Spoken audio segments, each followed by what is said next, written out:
जिल्हा परिषद आणि पंचायत समिती निवडणूक 2007 तालुक्याच्या राजकारणातला नारायण आप्पा पर्वाचा अखेरचा चॅप्टर, राज्यातील सत्तापालटामध्ये महत्त्वाची भूमिका बजावणाऱ्या नेतृत्वाची स्थानिक राजकारणातली अस्तित्वाची लढाई, टाय झालेली मॅच आणि चिठ्ठीने ठरवलेला सभापती उपसभापती, काँग्रेसचा खेड तालुक्यातील जोरदार कमबॅक आणि राष्ट्रवादी काँग्रेसची अचूक खेळी पाहणार आहोत आजच्या भागात.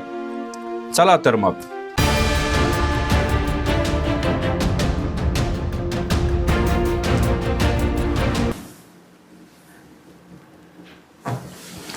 नमस्कार, आपण पाहतात खेड टाइम्स. खेड तालुक्यातील जिल्हा परिषद पंचायत समिती निवडणुकींचा राजकीय आढावा सांगणाऱ्या स्थानिक राजकारणाचा फ्लॅशबॅक या मालिकेच्या पहिल्या भागात आपले स्वागत.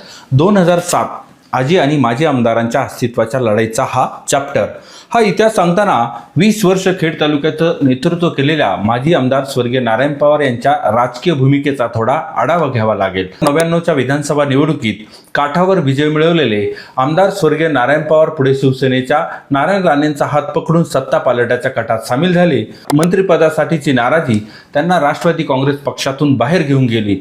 या संधीचं सोनं करून नारायण पवार यांचे जुने सहकारी आणि तत्कालीन विरोधक दिलीप मोहिते यांनी आपल्या सहकाऱ्यांसोबत राष्ट्रवादी काँग्रेस पक्षात एंट्री मारली.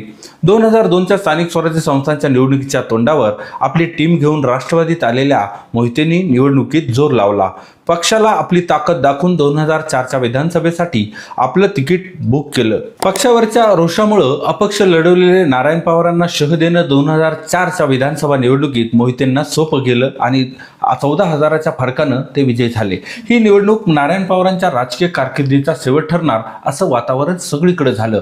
परंतु पराभवानंतर पवार काँग्रेसमध्ये परतले आणि आपल्या पराभवानं खचून न जाता आपल्या राजकीय अस्तित्वाचा दाखला देण्यासाठी त्यांनी 2007च्या स्थानिक स्वराज्य संस्थांच्या निवडणुकीसाठी कंबर कसली. दिलीप मोहितेंचा राष्ट्रवादी काँग्रेसमधील प्रवेश आणि विधानसभेतील विजय हे तालुक्यातील अन्य जुन्या जाणत्या राजकारण्यांसाठी डोकेदुखी ठरली. त्यामुळे पवार आणि मोहिते असा सामना 2007च्या स्थानिक स्वराज्य संस्थांमध्ये जास्त रंगलेला पाहायला मिळाला. काँग्रेस विरुद्ध राष्ट्रवादी काँग्रेस अशा झालेल्या लढतीत जिल्हा परिषदेच्या 7 आणि पंचायत समितीच्या 14 जागांसाठी लढत झाली. विशेष म्हणजे शिवसेनेचेही 2 उमेदवार रिंगणात होते. या लढतीत जिल्हा परिषदेच्या निवडणुकीत तालुक्यात राष्ट्रवादीची सरशी झाली. 7 पैकी 4 जागा राष्ट्रवादी काँग्रेसनं निवडून आणल्या आणि काँग्रेसला 2 जागांवर समाधान मानावं लागलं. या सगळ्या स्थानिक राजकीय ताकदीसोबतच राष्ट्रवादी काँग्रेसच्या पक्षीय ताकदीचाही प्रभाव होता, हेही खरं. 2007च्या या निवडणुकीवर आणि झालेल्या राजकारणावर एक नजर फिरूया. त्यावेळी खेड तालुक्यात जिल्हा परिषदेचे 7 गट अस्तित्वात होते. या 7 गटांचा आणि त्यामध्ये असलेल्या पंचायत समितीच्या गणांचा एक एक करून आढावा घेऊया. खेड तालुक्यातला मावळ भाग व्यापलेला पश्चिम पट्ट्यातला गट नायफडवाशेरे. या गटात काँग्रेसचे सुरेश कौदरे हे मैदानात होते, तर त्यांच्या विरोधात राष्ट्रवादी काँग्रेसचे अरुण चांभारे हे उमेदवार होते. या दुरंगी लढतीमध्ये तत्कालीन आमदार दिलीप मोहितेंचे पश्चिम पट्ट्यातले शिलेदार अरुण चांभारे यांचा 2,500च्या मताधिक्यानं विजय झाला. या गटातील नायफड आणि वाशेरे या पंचायत समितीच्या गणांचा विचार केला तर नायफड गणातही काँग्रेस विरुद्ध राष्ट्रवादी अशी दुरंगी लढत पाहायला मिळाली.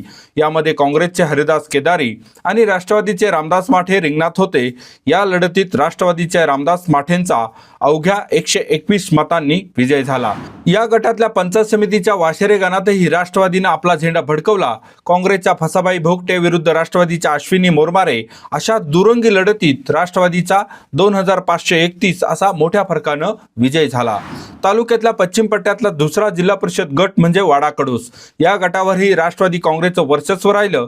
काँग्रेसच्या भामाबाई पितांबरे, राष्ट्रवादीच्या यमुना उभे आणि अपक्ष सुलोचना भोते असा 3 उमेदवार रिंगणात होते. या तिरंगी लढतीत 2,000 मताच्या फरकानं राष्ट्रवादीच्या यमुना उभेंचा विजय झाला.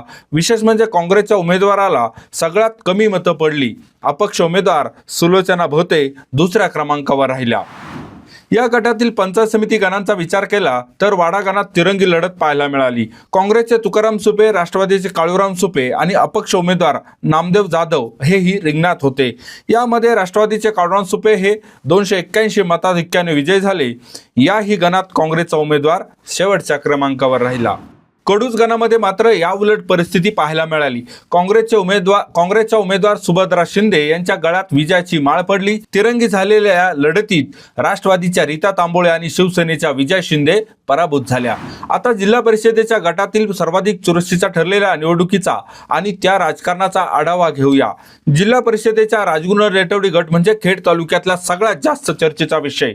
या गटात शहरी आणि ग्रामीण दोन्ही भागांचा समावेश होतो आणि तालुक्यातल्या मातब्बर मंडळींचं वास्तव्य असलेल्या राजगुरुनगरमध्ये या गटामध्ये सगळ्यात जास्त राजकीय चढाओढ पाहायला मिळते. 2007च्या निवडणुकीत राजगुरू रेटवडी गटामध्ये अगदी अनपेक्षित निकाल पाहायला मिळाला.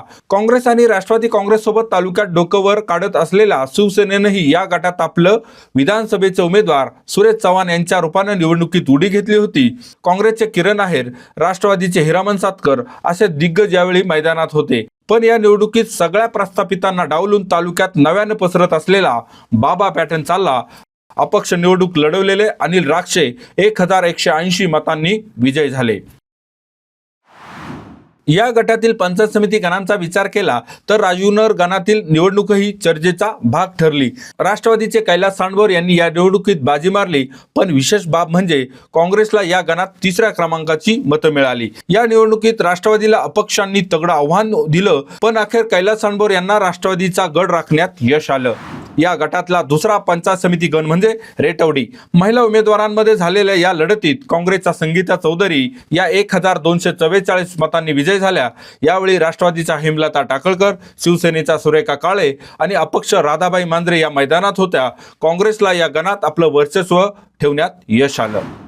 जिल्हा परिषदेचा दावडी काळूस गट आणि दावडी आणि काळूस या दोन्ही गणात काँग्रेस विरुद्ध राष्ट्रवादी काँग्रेस असा थेट लढत पाहायला मिळाली. दावडी काळूस जिल्हा परिषद गट काँग्रेसच्या वंदना सातपुते यांनी राष्ट्रवादीच्या राणी डुमरे यांना 2357 मतांनी पराभव केला. तर दावडी पंचायत समिती गणातही काँग्रेसच्या राजू जवळेकर यांनी राष्ट्रवादीच्या नितीन लंगोटे यांचा 5251 मताच्या फरकानं पराभव केला. काळूस गणात मात्र राष्ट्रवादीला आपलं अस्तित्व राखता आलं. राष्ट्रवादीच्या सुरेखा वाडेकर यांनी काँग्रेसच्या उर्मिला दौंडकर यांचा 1810 मतांनी पराभव करत गटातली एक जागा राखली. जिल्हा परिषदेच्या वाकीब बुद्रुक पाईट गटामध्येही चुरशीची लढत पाहायला मिळाली. राष्ट्रवादीच्या शरद बुटेंना आपली जागा राखण्यात या निवडणुकीत यश आलं, परंतु काँग्रेसचे कैलास गाळव यांनी 6440 मतं घेत त्यांना तगडं आव्हान उभं केलं होतं. या निवडणुकीत रमेश राळे हे अपक्ष उभे होते. त्यांनी 4434 मतं घेत निवडणुकीत निर्णायक भूमिका बजावली. काँग्रेसची मतविभागणी गेल्यामुळे राष्ट्रवादीच्या शरद बुट्टेंना 2000च्या मताधिक्याने विजय मिळवता आला. अपक्ष महादेव लिंबोरे आणि रणजित ठाकूर हेही रिंगणात होते. 6 उमेदवारांमुळे विभागलेल्या मताचा फायदा राष्ट्रवादीला झाला आणि हा गट राखण्यात शरद बुट्टेंना यश आलं. या गटातील पंचायत समिती गणांचा विचार केला तर वाकीबुद्रुक गणात काँग्रेसचे माणिक कदम आणि राष्ट्रवादीचे शांताराम भोसले यांच्यात काटेकी टक्कर पाहायला मिळाली. माणिक कदम यांना 4295 मते तर शांताराम भोसले यांना 4522 मतं पडली. अवघ्या 227 मतांनी राष्ट्रवादीला या गणात विजय मिळवता आला. पाईट गणाचा विचार केला तर या गणातही चुरस पाहायला मिळाली. काँग्रेसचे रोहिदास गडदे यांना 3840 मतं तर राष्ट्रवादीचे तान्हाजी केंदळे यांना 3305 मतं पडली. या गणातही अवघ्या 535 मताचा जय पराजय ठरला आणि काँग्रेसच्या रोहिदास गडदे यांच्या गळ्यात विजयाची माळ पडली. औद्योगिक वसाहतीच्या भागातल्या नाणेकरवाडी चाकण गट म्हणजे धनर दांडग्यांची राजकीय चढाओढ. या गटात 2 अपक्ष उमेदवार असले तरी मुख्य लढत ही काँग्रेस विरुद्ध राष्ट्रवादी अशीच पाहायला मिळाली. काँग्रेसच्या शीला वाडेकर यांनी राष्ट्रवादीच्या अरुणा खराबी यांना तगडं आव्हान दिलं. हजाराच्या मताधिक्य घेत राष्ट्रवादीनं हा गट राखला. या गटातील नाणेकरवाडी या गणाचा विचार केला तर काँग्रेसचे अशोक तांबे विरुद्ध राष्ट्रवादीचे गौतम वडवे असा सामना रंगला. या लढतीत काँग्रेसच्या उमेदवाराचा 957 मतांनी पराभव झाला. तर चाकण गणात राष्ट्रवादीच्या रत्नप्रभा मोरे यांना पराभव पत्करावा लागला. काँग्रेसच्या रुपाली जाधव यांचा अवघ्या 293 मताधिक्यानं विजय झाला. या गणात 3 अपक्ष उमेदवारांनी आपलं नशीब आजमावलं होतं. या निवडणुकीत जिल्हा परिषदेच्या कुरुळी मरकळ गटात काँग्रेसच्या शीला शिंदे या 8500 मत घेऊन निवडून आल्या. त्यावेळी काँग्रेसचे राम गावडे यांच्या पत्नी सविता गावडे यांना 2ऱ्या तर राष्ट्रवादीच्या लता चव्हाण यांना 3ऱ्या क्रमांकाची मतं मिळाली. जयवंताबाई चौधरी या अपक्ष उमेदवारही रिंगणात होत्या. या गटातल्या पंचायत समितीच्या कुरुळी गणात राष्ट्रवादीच्या पांडुरंग बनकर यांना शहाजी करपे यांनी 646 मतांनी पराभव केला. तिरंगी झालेल्या लढतीत राजू केदार ही अपक्ष उमेदवारही रिंगणात होते.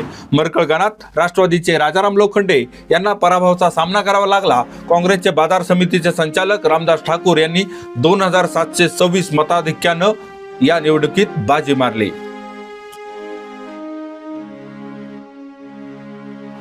तत्कालीन आजी आणि माजी आमदारांच्या नेतृत्वामध्ये झालेल्या काँग्रेस विरुद्ध राष्ट्रवादी या सामन्यात कोणाची सरशी होणार याकडे सगळ्यांचं लक्ष लागलं होतं.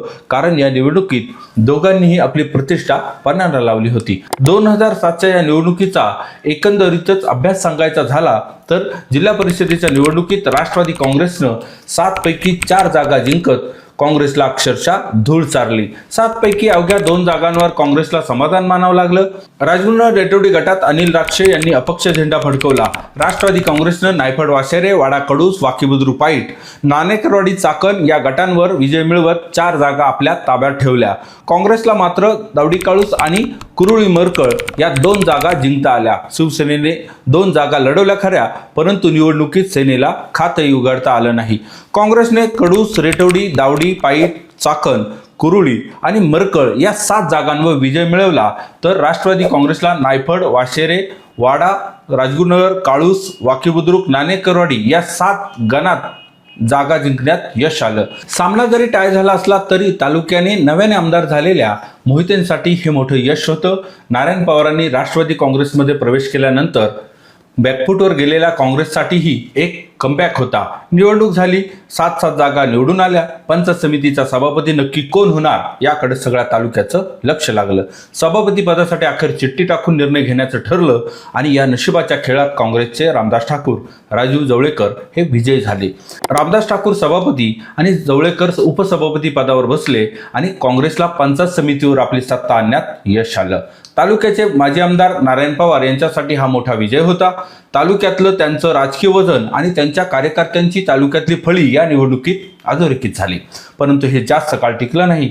वर्षभरातच नारायण पवार यांचं निधन झालं आणि तत्कालीन आमदार दिलीप मोहिते यांना तालुक्यावर आपली पकड अधिक मजबूत करणं सोपं गेलं. नारायण पवार यांच्या निधनानंतर त्यांच्या काही समर्थकांची आणि काँग्रेसच्या बहुतेक कार्यकर्त्यांची भूमिका बदलली. तालुक्यात काँग्रेसला गळती लागली आणि त्यातले बरेचसे राष्ट्रवादी काँग्रेस आणि दिलीप मोहितेंच्या वळचलनीला जाऊन बसले. रामदास ठाकूर यांचा 2.5 वर्षाचा कार्यकाळ पूर्ण झाल्यानंतर राष्ट्रवादी काँग्रेसचे रामदास माटे यांना सभापती आणि कैलास सांडवर उपसभापती पदावर संधी मिळाली. दरम्यान 2009 मध्ये झालेल्या विधानसभा निवडणुकीत दिलीप मोहिते यांनी पुन्हा एकदा बाजी मारली. शिवसेनेच्या अशोक खंडेपराडे यांनी आमदार दिलीप मोहितेंना तगडं आव्हान दिलं, परंतु काँग्रेसचे रामदास ठाकूर आणि राजू जवळेकर यांनी केलेल्या बंडखोरीचा फायदा दिलीप मोहिते यांना झाला आणि ते पुन्हा आमदार झाले. आता या बंडखोरीत काँग्रेसची वाताहत होती की मोहितेंची चाणक्य नीती हा संशोधनाचा मुद्दा ठरला. 2011च्या जानेवारीमध्ये काँग्रेसच्या रुपाली जाधव राष्ट्रवादीच्या गोटात जाऊन सभापती पदावर बसल्या. दरम्यान झालेल्या बाजार समितीच्या निवडणुकीमध्ये या सत्ता पालटाची बीजं खऱ्या अर्थानं रुजली गेली. नारायण पवारांच्या निधनानंतर पवार आणि सातकर गट बाजार समितीच्या निवडणुकीसाठी तत्कालीन आमदार दिलीप मोहिते यांच्या विरोधात एकत्र आले. बाजार समितीची सत्ता काबीज करून माजी आमदार स्वर्गीय नारायण पवार यांचे सुपुत्र रमेश पवार यांना सभापती पदावर बसवण्यात आलं. ॲडव्होकेट सुरेश कौदरे उपसभापती झाले. खुर्चीच्या झालेल्या वाटपानुसार ठरलेले 1.25 वर्ष संपूनही रमेश पवारांनी राजीनामा देण्यास नकार दिला आणि सातकर गटासोबत थाटलेला संसार मोडला. दरम्यानच्या काळात सातकर गटाला आपल्याकडे वळतं करून घेण्यात दिलीप मोहितेंना यश आलं. सभापती रमेश पवार आणि उपसभापती कौदरे यांच्या विरोधात अविश्वास प्रस्ताव दाखल झाला. 14 विरुद्ध 0 असा प्रस्ताव मान्य झाला. यावेळी रमेश पवार यांच्यासह त्यांच्या गोटात शिल्लक राहिलेले रामदास ठाकूर, सुरेश कौदरे यांच्यासह त्यावेळी आजारी असलेले संचालक अलीबाई धोंडीफोडे अनुपस्थित होते. सातकर गटाच्या खांद्याला खांदा लावून पवार गटाचं राजकीय अस्तित्व संपवण्यात दिलीप मोहितेंना यश आलं. तालुक्यातील सहकारी संस्थांवर राष्ट्रवादी काँग्रेसचं वर्चस्व तयार झालं. त्यानंतर मोहितेंनी आपला मोर्चा पंचायत समितीकडे वळवला. पंचायत समितीमधील काँग्रेसच्या सदस्यांना आपल्याकडे खेचायला त्यांनी सुरुवात केली. पक्षांतर्गत कुरघुडीतून आणि बेरजेच्या राजकारणासाठी पंचायत समितीचे सभापती रामदास माटे यांना पदावरून पायउतार करत काँग्रेसच्या रुपाली जाधव यांना सभापती पदावर बसवण्यात आलं। यावेळी पंचायत समितीचे 7 पैकी अवघे 4 सदस्य काँग्रेसच्या गोटात शिल्लक राहिले। काँग्रेसच्या रुपाली जाधव यांच्याबरोबर शहाजी करपे आणि रोहिदास गडदे यांनीही राष्ट्रवादी काँग्रेसमध्ये उडी मारली। काँग्रेसमध्ये उरलेल्या राजू जवळेकरांनी पुढच्या राजकारणाचा अंदाज घेत थोडी सावध भूमिका घ्यायला सुरुवात केली। पंचायत समितीमधील सत्ता काबीज करून काँग्रेसचा एक शिलेदार आपल्या गोटात घेणं मोहितेंनी सुरू ठेवलं। शिवसेनेच्या गोटात बसलेल्या रामदास ठाकूर यांनाही बाजार समितीच्या सभापतीपदी बसवत मोहितेंनी पवार गटाच्या अस्तित्वाला छेद दिला। 2012च्या स्थानिक स्वराज्य संस्थांची निवडणूक लागेपर्यंत बरंचसं पाणी पुलाखालून गेलं होतं आणि या पाण्यात काँग्रेस पक्षाची तालुक्यातली ताकदही वाहून गेली असं म्हणलं तर वावगं ठरणार नाही। काँग्रेस विरुद्ध राष्ट्रवादी असा झालेला 2007चा संघर्ष हा 5 वर्षाचा कार्यकाळ पूर्ण होईपर्यंत पूर्णपणे बदललेला दिसला। आजी माजी आमदारांच्या या संघर्षात अखेर विद्यमान आमदारांनी बाजी मारली। काँग्रेसचं वर्चस्व तालुक्यातून हद्दपार झालं आणि राष्ट्रवादी आणि मुख्यत्वे दिलीप मोहिते हा पर्याय न आवडणाऱ्यांनी शिवसेनेचा रस्ता धरल्यामुळे तालुक्यात शिवसेनेची ताकद वाढली गेली। खासदार शिवाजीराव आढळराव पाटलांनी खेड तालुक्यात शिवसेनेचा भगवा फडकवण्यासाठी ताकद लावली। त्यामुळे पुढच्या म्हणजे 2012च्या स्थानिक स्वराज्य संस्थांच्या निवडणुकीत राष्ट्रवादीचा प्रबळ विरोधक म्हणून शिवसेना समोर आली। या निवडणुकीत राजकीय गणित काय झाली? राष्ट्रवादीला आपली सत्ता अबाधित ठेवता आली का? काय होतं 2012च्या निवडणुकीतलं राजकारण? पाहणार आहोत मालिकेच्या दुसऱ्या भागात। तोपर्यंत धन्यवाद।